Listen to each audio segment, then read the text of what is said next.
I'm going to show you how to secretly read messages in WhatsApp. This is going to be super easy for you guys, and if you find this video useful, please do not forget to subscribe and to like the video. Thank you guys. Now, as you can see, this is the sender's account. So if anyone sends a message to you, let's say for example, how are you?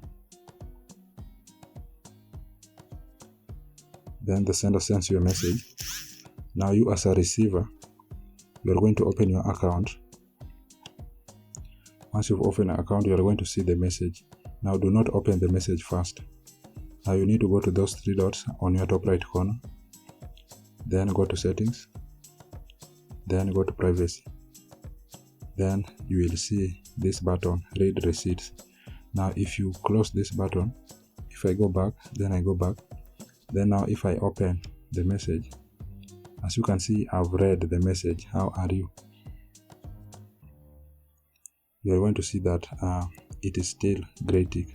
That's how to secretly read messages in WhatsApp. If you have found value from this video, please do not forget to subscribe and to like the video.